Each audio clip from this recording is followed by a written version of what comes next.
everyone. This is Tim with Online Big Blue. We'll bring you the best of New York Giants sports talk and entertainment. Doing a rare Saturday show in this off-season. Why? I don't know, man. I'm moving. I'm hot. I'm sweaty. I'm tired. I had to take a break. So I snuck into the Online Blue secret studios and did a quick show. I want to do a quick show. And kind of what I want to do the show today is I want to review how the rookies from last year may progress or fit into the new system. It's not a new system, but fit into the 2021 Giants. How will that rookie class turn around and perform their sophomore year? Their sophomore year. They were freshmen last year. They're sophomore this year. School has not changed that much since I was back in school with Moses and Jesus. But I want to just see how they could fit or how they will fit and progress in 2021. First player, of course, we always have to take a look at is Andrew Thomas, the left tackle out of Georgia.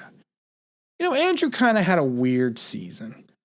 And you find out towards the end that he had an ankle injury, which required surgery that he had been dealing with the entire season. And it's interesting because of the fact that you sit there and you watched him play.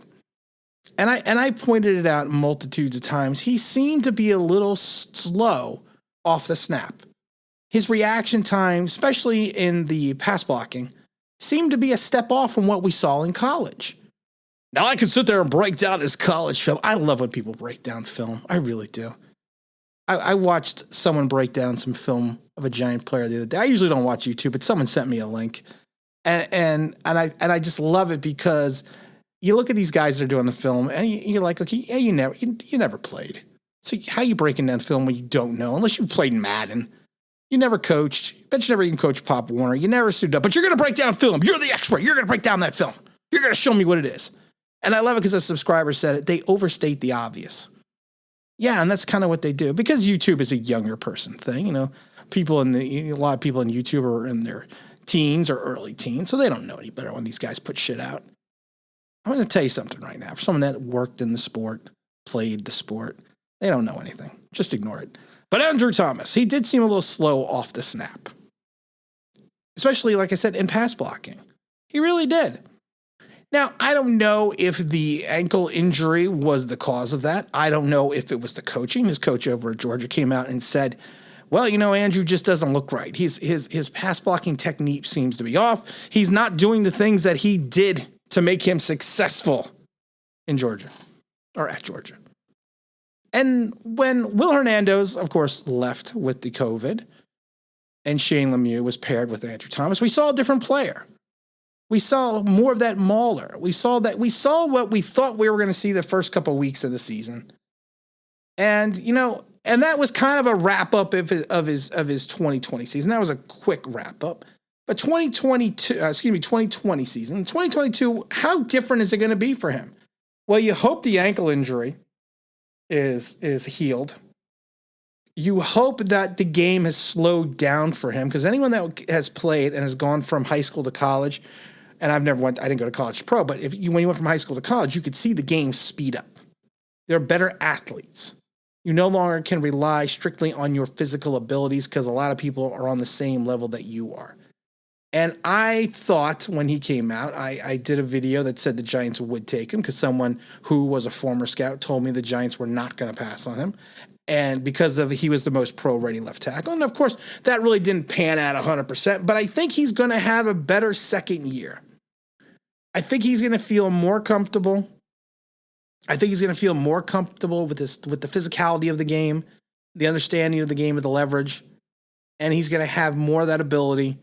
And another year of coaching, or NFL coaching, and hopefully better NFL coaching, is going to lead him to be a better left tackle. And I really do see that happening. Other player I want to talk about is Xavier McKinney. Of course, McKinney was hurt most of the year. We didn't really know if he was going to come back. When he did come back initially, he played sparingly. Then out of necessity, especially when Darnell Holmes went out, he had to play in the slot. And then he really showed his wares the last two games of the season. I think everything that we those last couple of games, I think those are what we expected Xavier McKinney to be. I see him fully expanding on that under the tutelage, of course, of Patrick Graham. I really do. I see him getting better. And I see him, of course, he's going to be playing a lot more. And hopefully he's going to be playing more safety than the quasi-linebacker safety situation, because I think he is going to be better off in coverage. I think he's a better coverage guy than Peppers, and I think in some ways he has more physicality at times, especially at the point of attack, than Peppers does. Peppers is a fantastic player. I love Peppers a lot, but I do think that's kind of what we're going to see, and that's kind of what we're going to get from Xavier. I think hopefully we're just going to continue to see the maturation and progression of the player, and I think that's easily what we're going to find out. Next, we're going to bring up my favorite player, a third rounder, Matt from Connecticut, the right tackle. The Giants, when they selected him, knew he was a project player. I'm going to move my microphone a second, guys. It's the Addams family. He was a project player, plain and simple.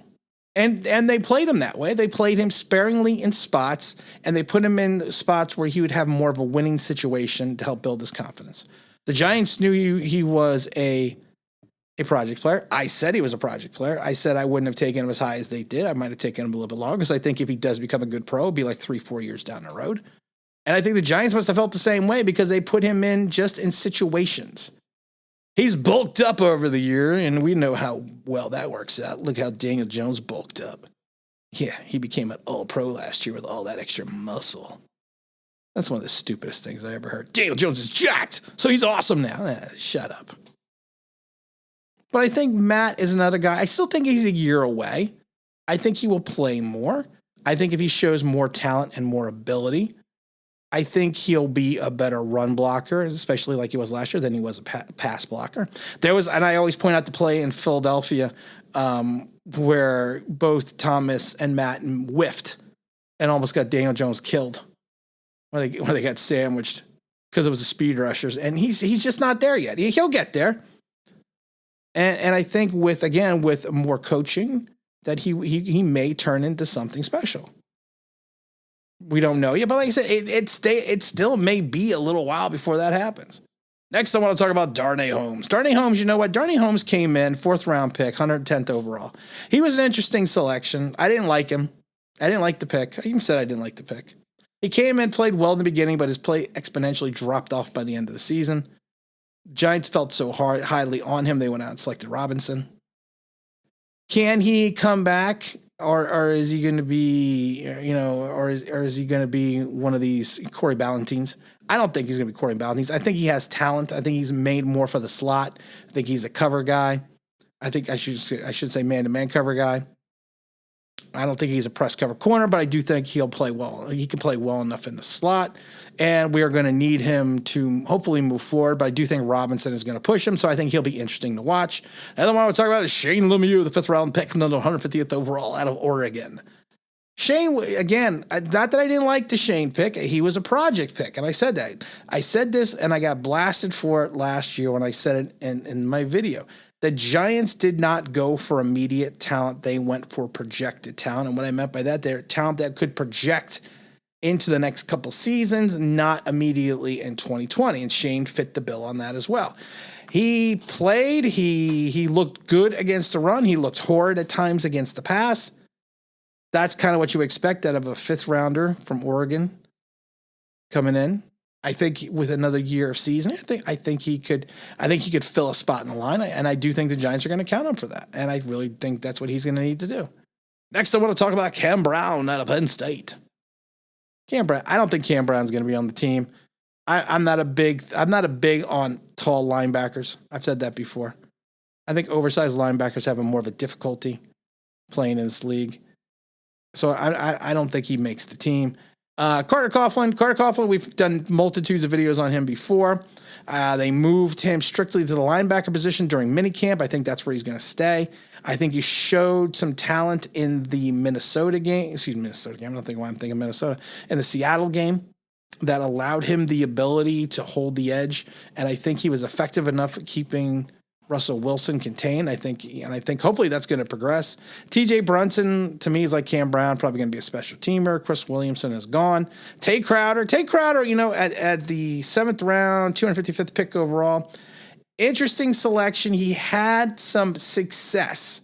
He had the breakout game against Washington. He had the injury. He came back and played well the last 5-6 games of the season. I don't see that not continuing. I think that he can easily continue that progression.